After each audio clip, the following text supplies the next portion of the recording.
como para volúmenes parciales.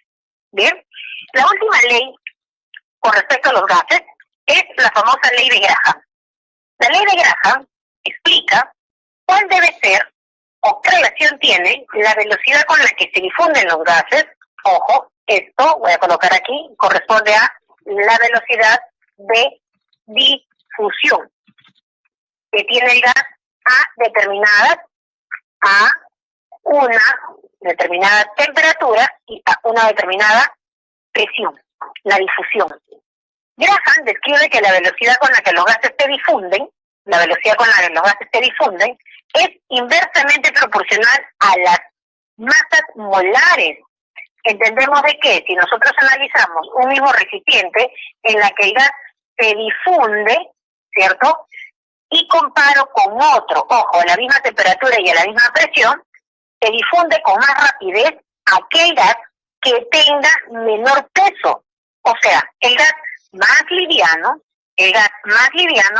viaja con mayor rapidez, se difunde con mayor rapidez. Y entonces eso se establece en esa ley. La velocidad con la que se difunden los gases es inversamente proporcional a las masas molares. Y también tiene relación con la densidad, porque acabamos de trabajar esto, ¿no? PV igual a RTN, PV igual a RTN, masa sobre masa molar. Voy a despejar, tengo que presión masa molar es igual a RT masa volumen, y eso para ti era densidad, ¿de acuerdo? Voy a despejar la masa molar y tengo masa molar sería igual a RT con respecto a la presión, densidad. Ahí está, solo he despejado masa molar. Entonces, si yo reemplazo la masa molar, bien, ¿qué relación tendría con la densidad?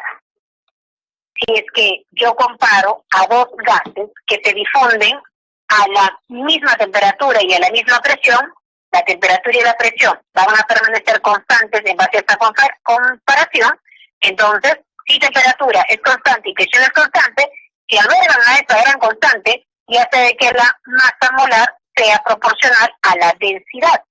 Esto es que Graham dice, si yo comparo dos gases, ¿ok?, en un mismo recipiente, sometidos a la misma temperatura y a la misma presión, la velocidad con la que se difunden es inversamente proporcional a la raíz cuadrada de sus masas molares o inversamente proporcional a la densidad de estos, ¿ok?, que está sometido a una determinada temperatura y a una determinada presión.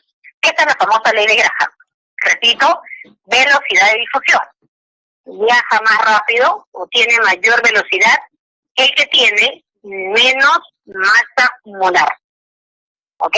Viaja más rápido el más liviano. Esto corresponde a la ley de Graham. Ya está. Hasta ahí, chicos, hemos trabajado todo lo que corresponde a estado gaseoso, y lo que viene a continuación correspondería a propiedades de líquidos.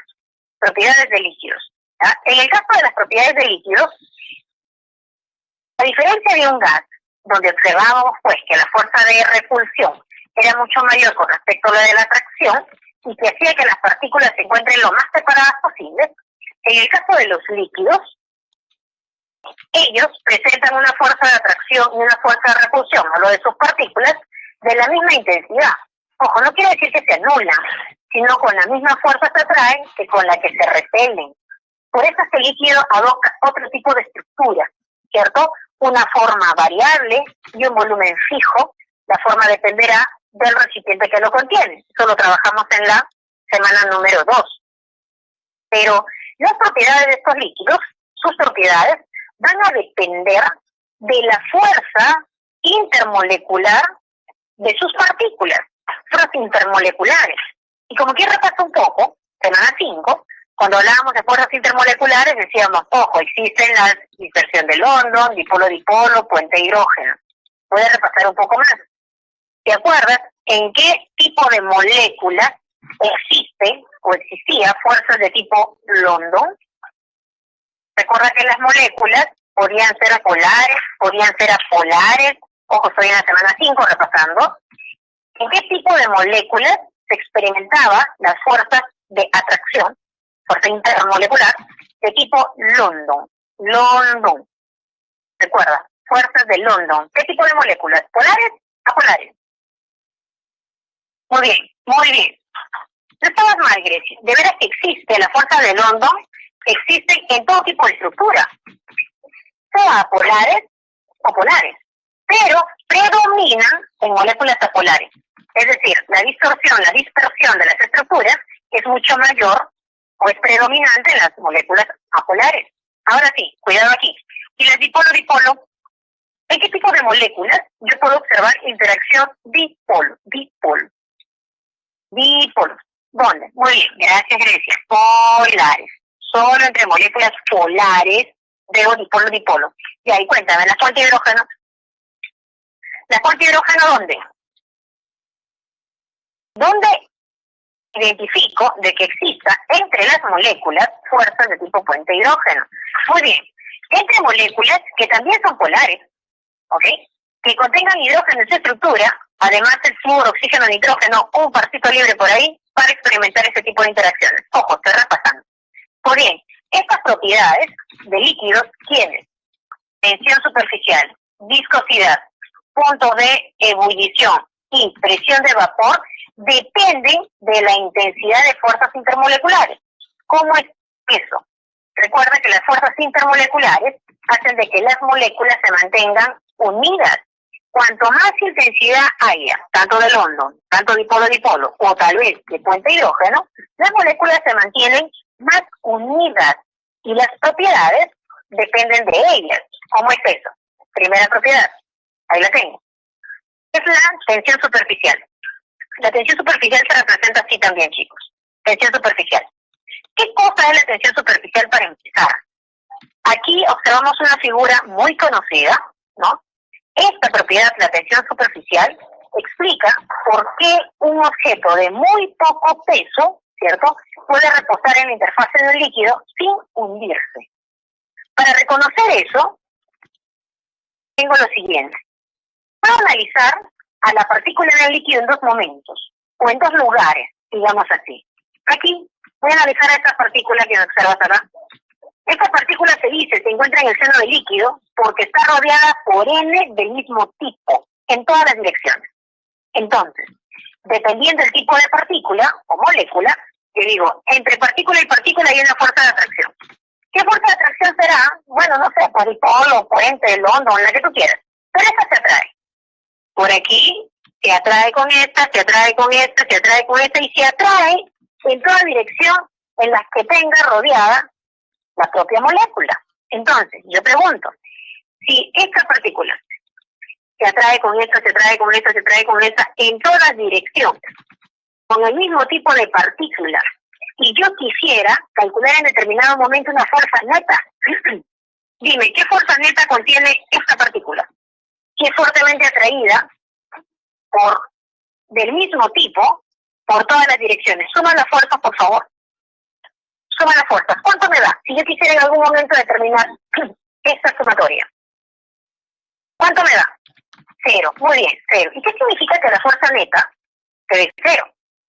Recuerda de que no hay cuerpo que existe en reposo absoluto. Todo se encuentra en constante movimiento. En algún momento la fuerza se anula, pero esta, como sigue en constante movimiento, sigue atrayéndose con otras. ¿Cierto? Eso sucede cuando tú analizas una partícula en el seno del líquido, quiere decir rodeada por N del mismo tipo. Diferente si ahora yo analizo una partícula que está en la interfase. Yo aquí tengo líquido, por acá no. Por lo tanto, si yo analizo una partícula acá, tú dices, bueno, pues se atrae. ¿Qué fuerza? Ya London, dipolo, puente, la que tú quieras. Aquí no hay moléculas del mismo tipo, no experimenta ese tipo de atracción. Por lo tanto, si yo quiero calcular mi fuerza neta para esta molécula, a una molécula o partícula que se encuentra en la interfase del líquido, dime, ¿cuánto me dará? Pregunta, en la suma aquí, ¿me dará fuerza 0? ¿Qué dices tú? Si yo analizo una partícula en la interfase, acá, esta partícula está fuertemente atraída por acá, por acá, por acá, por acá, en toda dirección, y quiero sacar la sumatoria en un determinado momento. Pregunta, ¿me dará 0?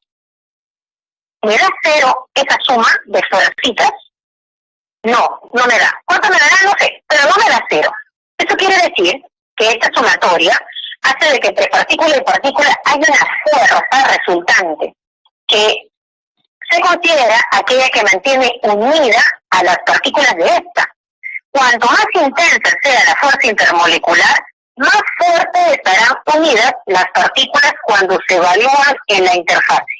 Este colchoncito de fuerzas, esta sumatoria de fuerzas, es considerado como tensión superficial.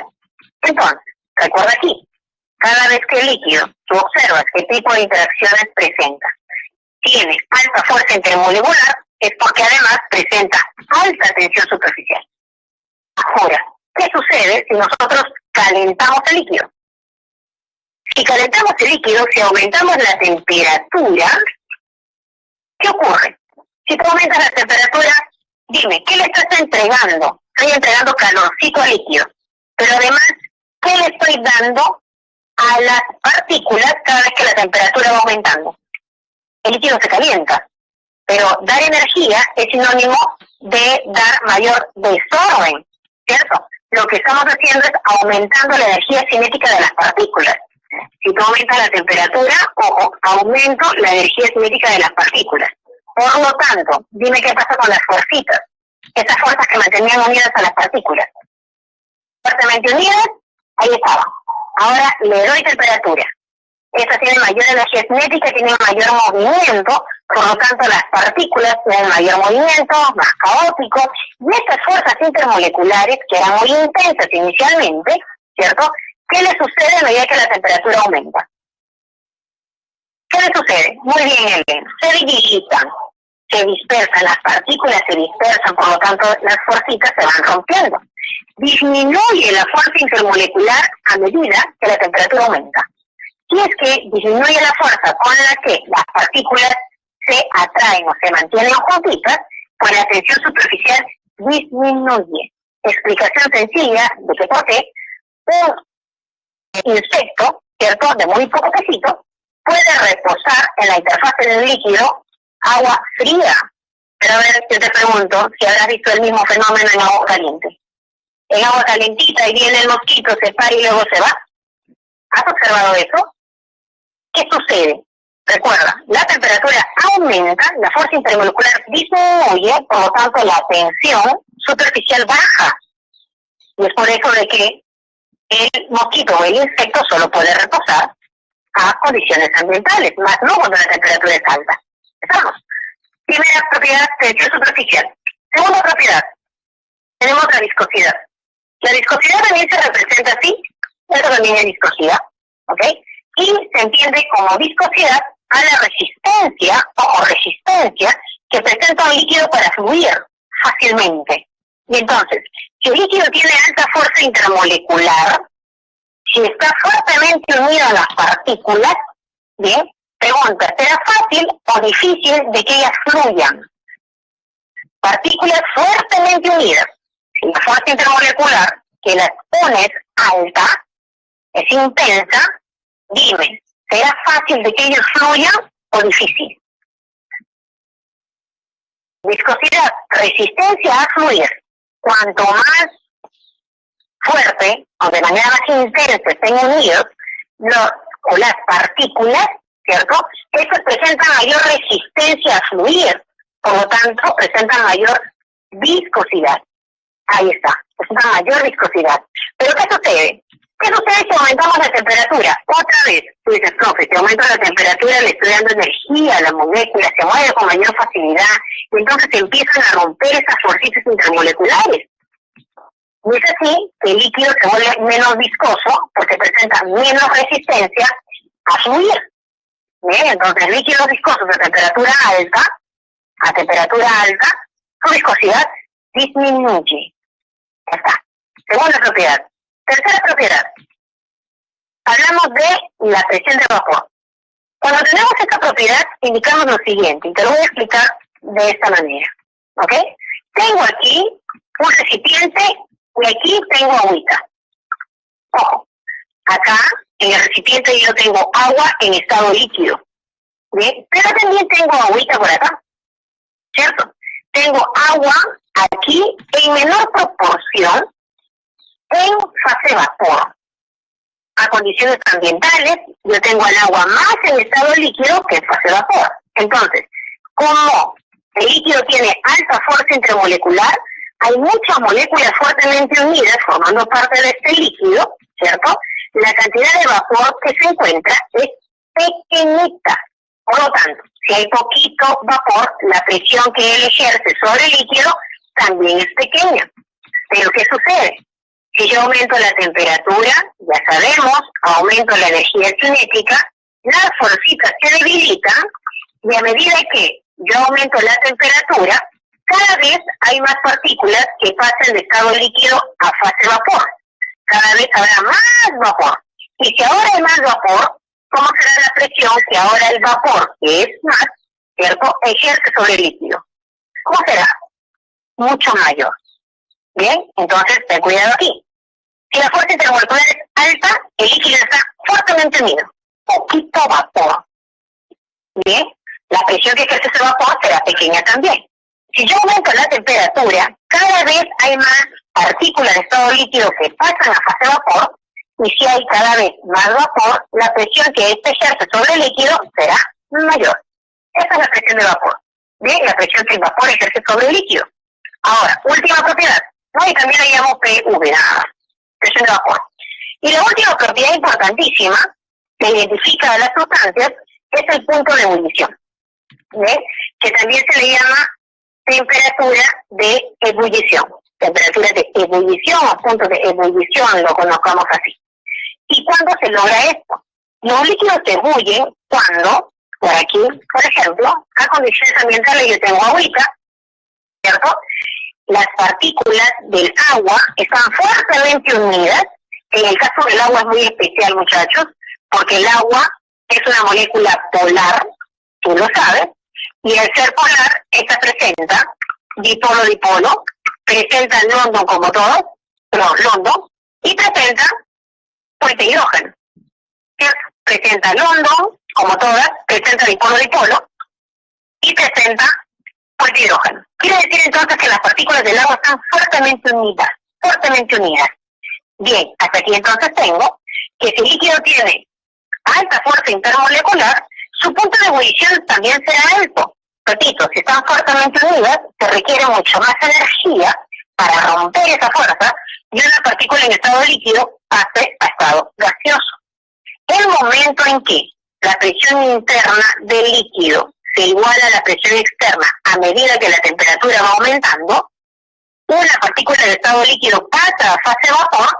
En ese momento yo mido la temperatura y a esa temperatura se le llama temperatura de ebullición. O ocurre en determinado momento, en un determinado punto, llamado punto de ebullición. Bien, entonces cuidado aquí cuando tú quieras comparar. Si el líquido tiene alta fuerza intermolecular, pues su punto de ebullición será alto. Será alto. Ahora, escúchame bien antes de responderme. Te digo, ok, el líquido tiene alta fuerza intermolecular, por lo tanto su punto de ebullición es alto. ¿Y qué sucede? Ojo, yo aquí voy a jugar aquí un ratito. ¿Y qué sucede si yo voy aumentando la temperatura? Ya yo sé que la fuerza intermolecular disminuye. Pregunta, ¿qué le pasa al punto de ebullición? Líquido con alta fuerza intermolecular requiere más energía para pasar de estado líquido a gaseoso, por lo que su punto de ebullición es alto. Hasta ahí todo ok. ¿Qué sucede si yo comienzo a darle más energía? Voy aumentando la temperatura de este líquido. Dime, ¿qué sucede con el punto de ebullición? ¿Aumenta? ¿Disminuye? ¿Qué me dices? ¿Aumenta o disminuye? ¿Estás?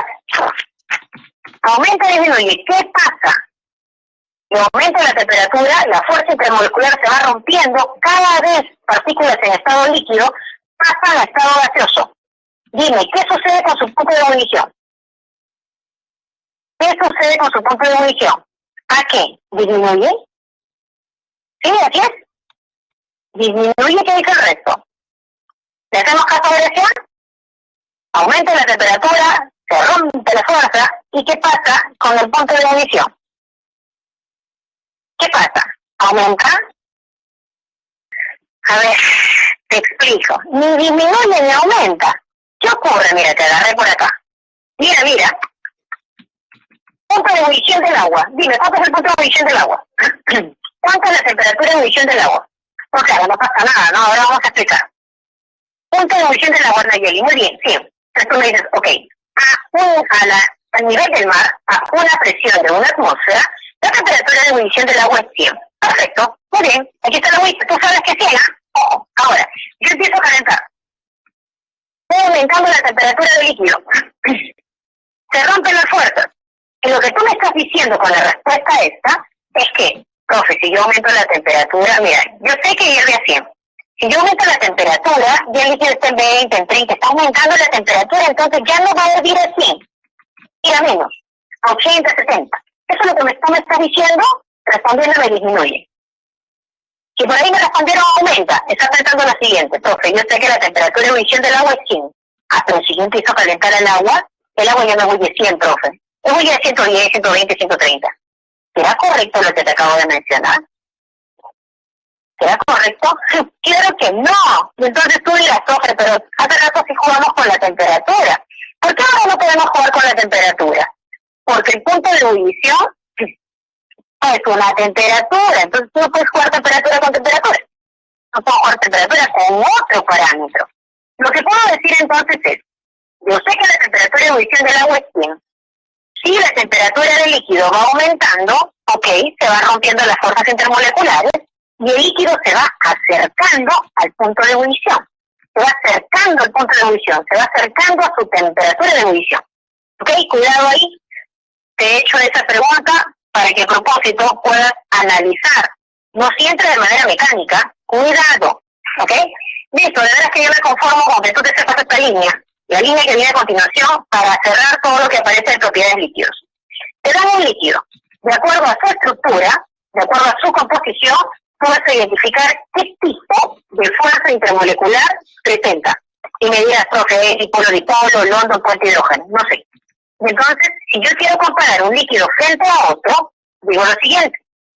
Si el líquido tiene alta fuerza intermolecular, entonces, el líquido presenta alta tensión superficial, presenta alta viscosidad, presenta alto punto de ebullición, ojo, pero presenta baja presión de vapor.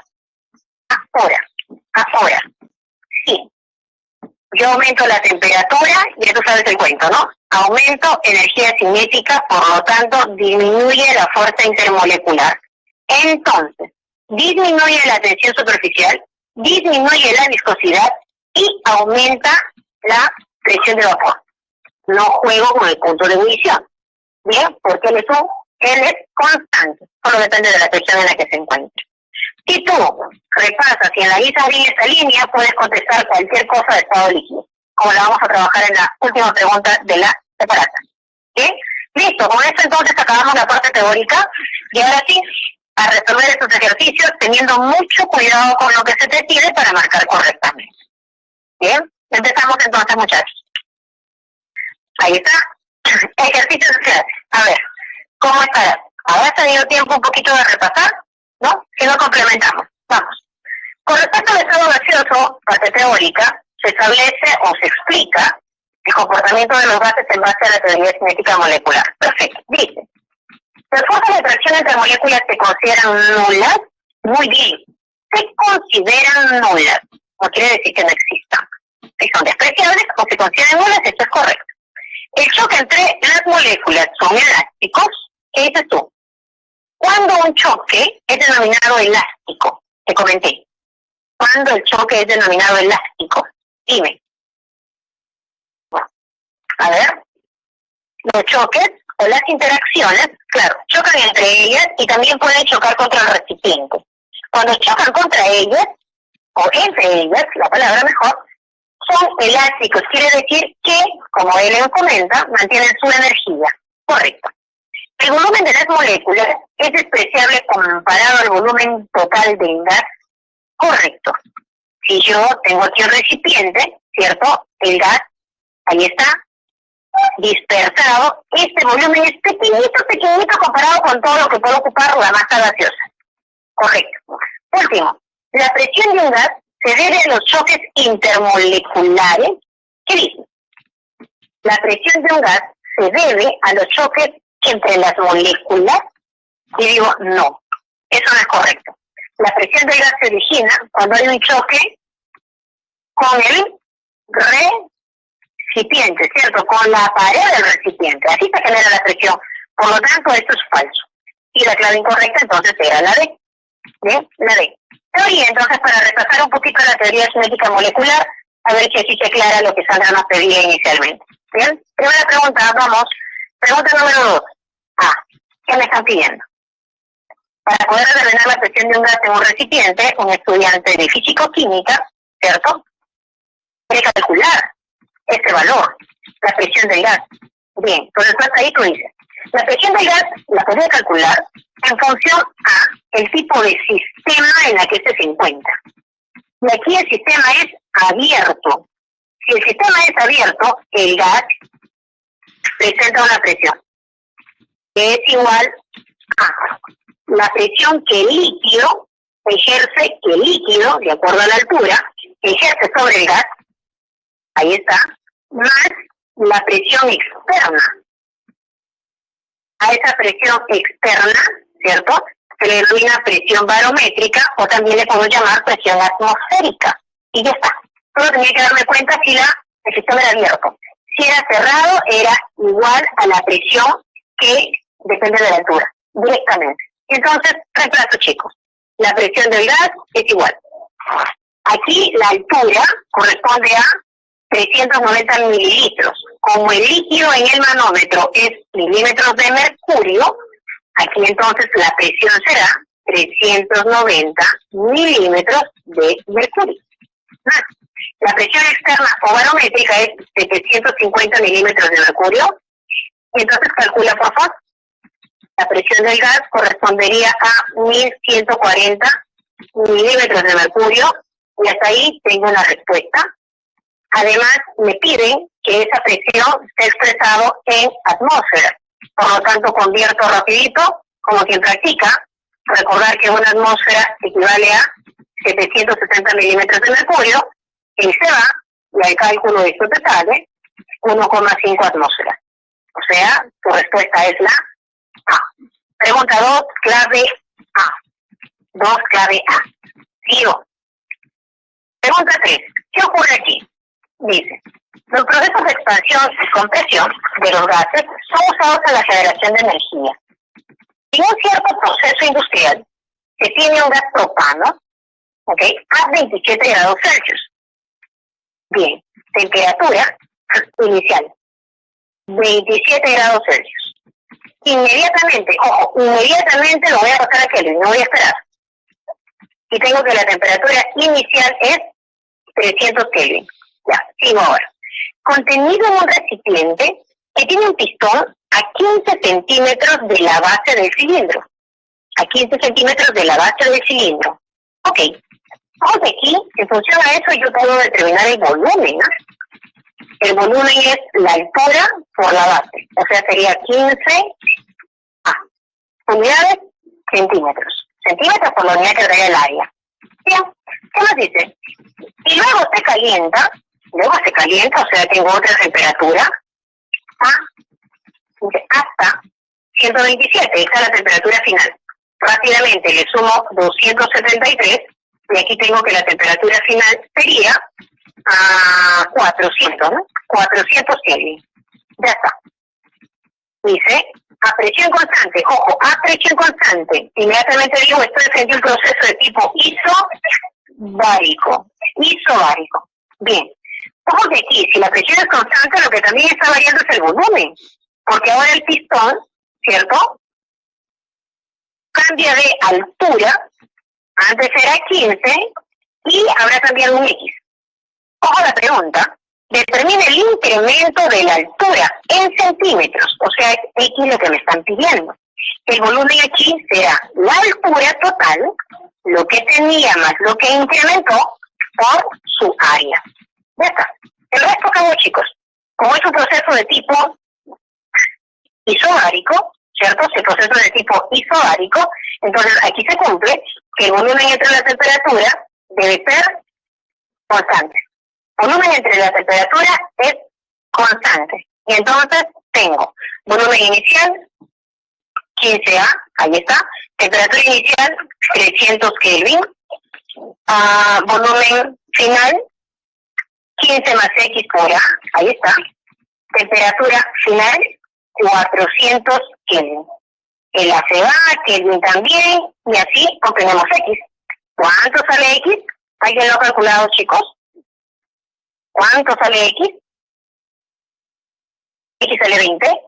Claro, toda la altura te sale 20, Grecia. Toda la altura te sale 20. Pero ojo, aquí te están pidiendo el incremento nada más. Y ese incremento resulta ser 5. Es cierto, la altura final, todo él es 20. Eso es cierto. Pero no te piden esto, te piden solo el incremento. Por lo tanto, la clave es la C. Cuidado ahí, cuidado ahí. Pregunta 3. Pregunta 4.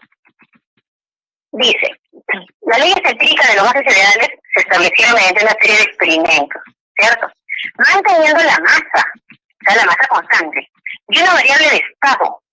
Dice, determine de la siguiente gráfica la proposición verdadera o falsa. La proposición verdadera o falsa. Ok, entonces, ¿qué tengo? Dice, la gráfica representa a un proceso isotérmico. Y yo digo, ojo, estoy graficando presión y temperatura. Pero la temperatura está expresado en grados Kelvin. La temperatura está expresado, debe estar expresado en grados Kelvin y aquí te la mandan en Celsius. Cuidado ahí. Este 37 grados Celsius equivale a decir 310 Kelvin, ¿cierto? Y esos 347 Celsius, ojo, yo le estoy sumando 273, me debería dar, en este caso, 347 más 273, eso resulta ser 620 Kelvin. 620 Kelvin. Entonces, ¿qué tengo aquí? 310, 620. A ver, vamos a responder. La gráfica representa un proceso isotérmico. ¿Qué dice? Proceso isotérmico. Mira, la presión cambia, temperatura. La presión varía, la temperatura también. ¿La temperatura se mantiene constante? No, no se mantiene constante la temperatura, aquí se mantiene constante el volumen. Por eso es que es un proceso de tipo isocórico. Porque hay variable, presión y temperatura, isocórico. Cuando la presión es 4, la temperatura es 310, digo, bueno, si el proceso es isocórico, si el volumen es constante, se cumple que la presión entre la temperatura debe ser constante. La presión entre la temperatura debe ser constante. Si la presión es 4, la temperatura es 310, en Kelvin, sí. El valor de la presión es 8. A ver, presión inicial entre temperatura inicial debe ser igual a presión final, temperatura final. Presión inicial, 4 atmósferas. Temperatura inicial, ojo, cuidado que eso va en Kelvin, es igual. Presión final no lo sé, pero la temperatura final sí me la sé. 620 Kelvin. Y ahí, la temperatura se duplica, la presión también debe duplicarse, porque esto sale también, 8 atmósferas, y sería correcto. Entonces tengo falso, verdadero, verdadero, la clave es la B. Falso, verdadero, verdadero, la clave es la B, pregunta 4. Pregunta 4. Sigo. Pregunta 5. Dice, en un cierto proceso se utiliza CFC. Este es el segundo C. El difluoruro dicloro de carbono. Bien. Dice, se encuentra inicialmente en un recipiente. Este recipiente tiene un volumen de 40 litros. Voy a colocar aquí. Volumen inicial, 40 litros. Ok. Cuidado aquí, menos 13 grados Celsius. Menos 13 grados Celsius. Voy a sumar rapidito. Realmente me está diciendo que la temperatura es 260 Kelvin, temperatura inicial. Y tiene una presión, está sometido a una presión igual a 1 atmósfera. Ya está. Tal como se indica la figura. Muy bien. Y luego de abrir la válvula, ¿qué ocurre cuando abrimos esta válvula? Aquí está cerrada y ahora la abrimos.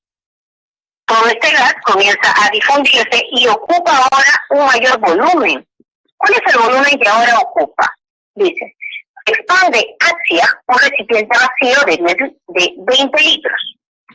Para decir entonces que el volumen que ahora ocupa todo el gas será lo que ocupaba más lo de ahora, ¿cierto? El volumen ahora que ocupa es 60 litros. Determina la temperatura final, me están pidiendo la temperatura final, ojo, que me la piden en Celsius, sabiendo que la presión, temperatura final, yo le llamaba temperatura 2, ¿no? Así que me voy a ordenar por aquí. Determine la presión final, eso es lo que me pide, perdón, la temperatura final, ojo, me la están pidiendo en Celsius, sabiendo que la presión disminuyó en 0,2. En 0,2. O sea, si antes era 1 y disminuye en 0,2, ahora será 0,8 atmósferas. Cuidado aquí también, porque cuando dice en, te está hablando de una variación. En este caso ha disminuido. Es diferente a que te digan A. Si disminuye a 0,2, pues 0,2 es la final. Si disminuye en, entonces hay una variación. Y la presión final es 0,8. Bien, en base a este análisis, tú dices, tengo dato. Sí, presión, volumen, temperatura. Presión, volumen, temperatura. Bien, las tres son variables, se mantiene constante la cantidad de sustancia por el recipiente sin cerrado. Y entonces se cumple la ley combinada de los gases. Presión, volumen, temperatura inicial debe ser igual a presión, volumen, temperatura final. Voy a reemplazar. Presión inicial, 1 atmósfera. Volumen inicial, 40 litros. Temperatura inicial, ojo Kelvin, 260. Por aquí. Presión final, 0,8 atmósfera. Volumen final, 60 litros. Temperatura, no sé. Si tú haces el cálculo, la temperatura final resulta ser, en este problema,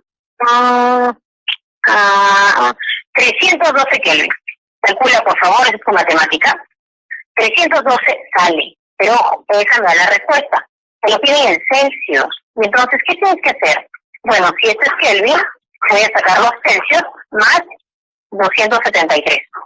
De esta manera observo que los grados Celsius son 39. Y esa es tu clave. ¿Ya? Ojo, estamos haciendo la parte de cálculo y estoy dando cuenta que es lo que me están pidiendo. Con mucho cuidado las unidades. 39 Celsius para la pregunta 5. Bien, sigamos.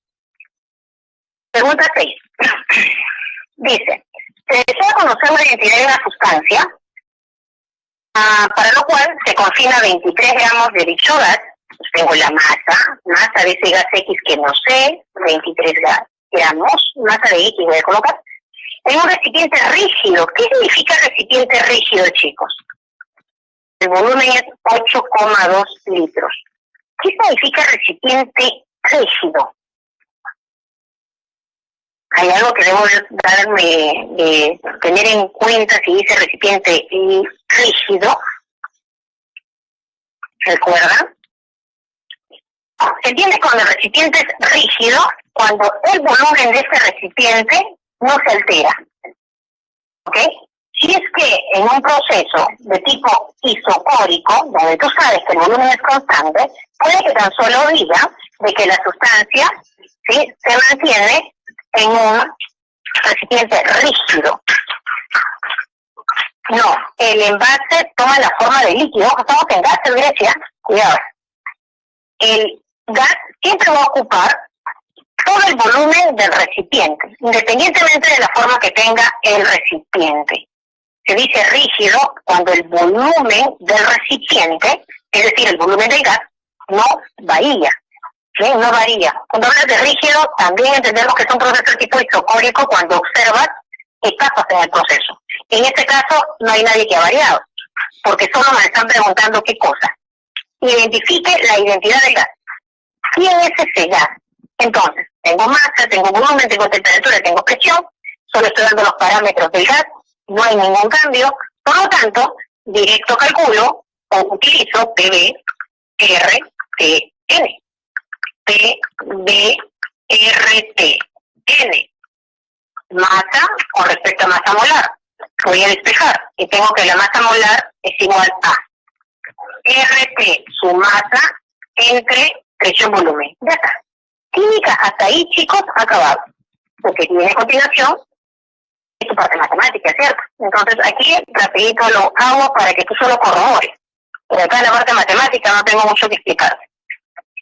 R, temperatura, ojo, 127 Celsius, 273, rápido, sumo 233, y ya estoy en 400 Kelvin.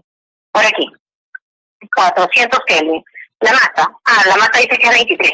Veamos, entre presión, 2 atmósferas, volumen, mírame, volumen, espérate, 8,2 litros. Ya está. Pero y ten mucho cuidado que la unidad debe corresponder a la masa molar. A ver, atmósfera, Kelvin, litro. Muy bien. La masa molar me da en gramos por mol.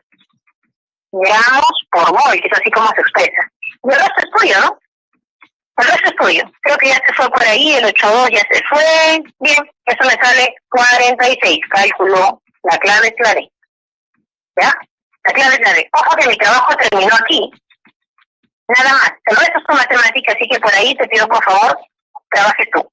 Clave de pregunta 6, sigo. Pregunta 7. Y hablas del nitrógeno, que es el gas más abundante en la naturaleza. Pero ojo, el nitrógeno en estado gaseoso se encuentra así. Esa es la molécula. ¿Bien? Una muestra de este gas se encuentra a una presión igual a 0,82 atmósferas. Se encuentra a una temperatura de 7 grados Celsius, que si le sumo 273, pues tengo 280 Kelvin. ¿Qué me están preguntando? Su densidad. Ojo, que la densidad me la están pidiendo en gramos por litro incluso. En gramos por litro incluso.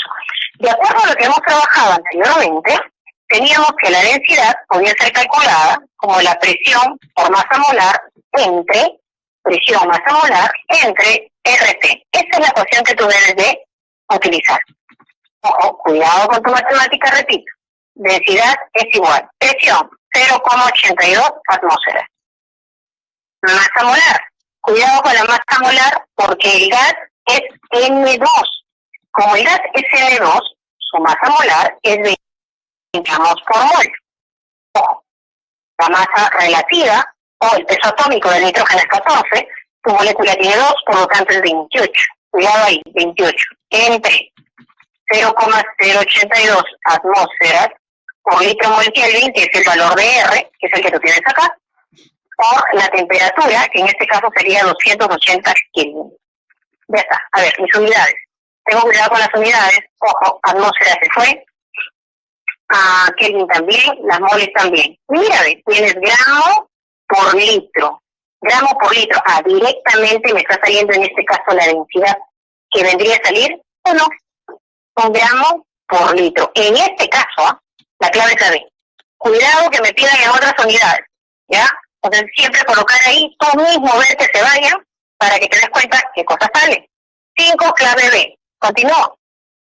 Pregunta 8. Perdón, 7, clave B, ¿no? Ahí está, 7, clave B. 8. Y hablan del trimix, que es una mezcla de gases. Mira, un buzo la utiliza. Esta mezcla está formada por partecitas. Creo que aquí no se ve bien, voy a cambiar de color.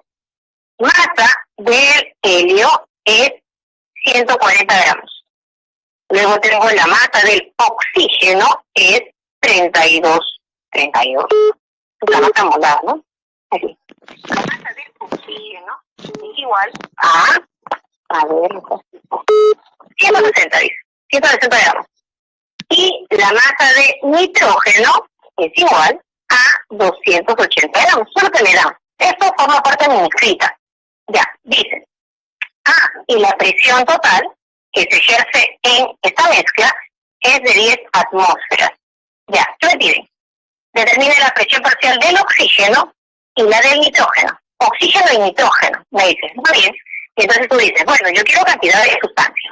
Me dieron masa, pero yo voy a calcular moles. Ando calculando ahí. Moles de helio, moles de oxígeno y quiero las moles del nitrógeno. Y las moles son 140 gramos de helio, cuya masa molar es 4. Calcula ahí, por favor. ¿Ya? Gramos por mol. Voy a dejar de lado un ratito las unidades. La masa es 160 y el oxígeno pesa 32. Vaya calculando Nitrógeno, tengo 280 y la masa es 28. Ya. Número de moles del helio. Número de moles del helio, y entonces si opero, esto me da 35 moles. Número de moles del oxígeno, 5. Número de moles por aquí, 10. O sea, tú tienes como número de moles totales igual a 50. 50 es el número de moles totales. Muy bien, ¿qué te dio? Presión parcial del oxígeno y la del nitrógeno. Presión parcial del oxígeno. Esto es fracción molar del oxígeno por su presión total. Fracción molar del oxígeno. Del oxígeno hay 5. En un total de 50. Por la presión total es 10. Y ya la sacaste por ahí. Presión parcial del nitrógeno. De manera similar, chicos. De nitrógeno hay 10. Y de oxígeno, perdón, y total es 50. Por la presión total, que vendría a ser 10. Ya está. ¿Cuánto me sale? ¿Cuánto me sale aquí? Incluso, hay otra forma de haberme dado cuenta rapidito cuánto era la clave. Esto sale 2, ¿no? 2 atmósferas. Y esto sale 1, ¿no? Entonces, la presión del oxígeno es 1 y la presión que ejerce el nitrógeno es 2. Hasta ahí tu clave era la C. Tu clave era la C. ¿Bien? Pero ahora, yo te enseño otra manera. Chequea. Tú has determinado el número de moles totales, que eran 50. Me piden oxígeno y nitrógeno. Y solo ahí me voy a quedar un ratito. Oxígeno y nitrógeno. Dime, ¿cómo es el número de moles del nitrógeno con respecto a la del oxígeno? Dime cómo es el número de moles del nitrógeno con respecto a la del oxígeno. De 1 a 1, cuidado pues. Si uno es 5 y el otro es 10. Ah, ya, me estaba asustando. Es relación entre 1 a 2 o de 2 a 1. Perfecto. Y entonces ya tú sabes, de acuerdo a la presión, esta se ejerce en función a la cantidad. Si el nitrógeno es el doble, comparado con el oxígeno, entonces el nitrógeno tendrá doble presión. ¿Cierto? Entonces, ya tenía clave. Ya tenía clave, directo. Incluso 5, total, ojo, presión total 10, ¿sí está bien, no? 5, 1, 2. Si el total era 50 para 10 atmósferas, para 5 es 1, como este es el doble, 2. Esta, tu clave la C, se puede trabajar con ecuaciones, pero siempre te invita a que analices. Bien, pregunta 8, clave C. Voy acabando. Pregunta 9. Con esta pregunta 9 quiero terminar. ¿Ves? ¿Por qué? Este es un problema complejo, tiene estequiometría y tiene gases. Una estequiometría con gases. ¿Cómo es eso? Ok, dice, para un proceso industrial se necesita obtener gas hidrógeno, para lo cual se hace reaccionar 108 gramos de aluminio. Entonces digo, a ver, ¿qué es estequiometría? Ojo, clase pasada está fresquita. Yo no puedo continuar si no está balanceado. Ya está, balanceada la reacción. Primer paso. Segundo paso, leo. ¿De qué me están hablando? Me están hablando del aluminio. ¿En qué términos? En gramos. Dime, ¿cuántos gramos hay aquí que tú sepas? Bueno, una mol pesa 27. Como hay 2 moles, aquí hay 54. Bien, con suficiente cantidad de ácido, déjale bastante, no me importa. Determina el volumen en litros de gas hidrógeno. Y acá tú dices, a ver. Si a mí me piden volumen en litros, yo puedo recordar a 22,4 siempre y cuando estuviera en condiciones normales. Pero aquí esta condición no es normal. Así que ¿qué volumen ocupará? No lo sé. Y lo primero que yo podría determinar en lo inmediato es decir lo siguiente. Yo sé que por cada 54 gramos de aluminio que reacciona con suficiente ácido, me debe generar 3 moles de hidrógeno. Eso es lo que yo sé. Eso te lo dice la estequiometría. El problema te dice, ok, y si ahora tenemos 108, es lo que dice acá, ¿cuántos moles de él se debió haber generado? ¿Cuántos moles de él se debió haber generado? Dime. ¿Cuántos? Muy bien, Gabriel, 6. Se debió haber generado 6. Si te genera 6, dime ahora qué volumen ocupan estas 6 moles a una temperatura de 227 Celsius y a una presión de 3 atmósferas. ¿Qué volumen ocupa eso? Y tú dices, ok, ahora sí.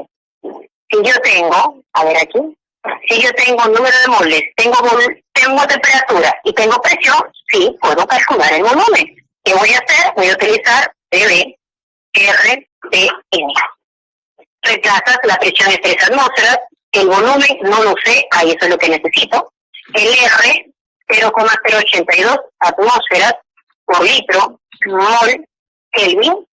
La temperatura, 227, súmale por favor 273 y estamos en 600 Kelvin. Y el número de moles que se ha generado son 6. Ahí está, mira, las moles se van, los Kelvin también, las atmósferas también, y así determinamos el volumen. ¿Cuánto sale el volumen por aquí en el problema número 9? Si alguien lo ha trabajado, esto te debe salir 82 litros. Y en notación científica, pues tu clave es la C. Es 500, ¿sí? Allá. No te preocupes, me pone 5. Ya está. Ahí está, 500. Igual te sale 82 litros. Yo lo había resuelto. Ahí está. Tu clave es la C, problema número 9, muchachos. Y con este sí te doy tan solo la clave aquí. Este es sencillo reconocer porque el líquido, como el mercurio, entre moléculas de mercurio hay fuerzas, no hay fuerzas, hay un enlace que es el enlace metálico, y el enlace metálico es mucho mayor o tiene mayor intensidad que cualquier fuerza intermolecular.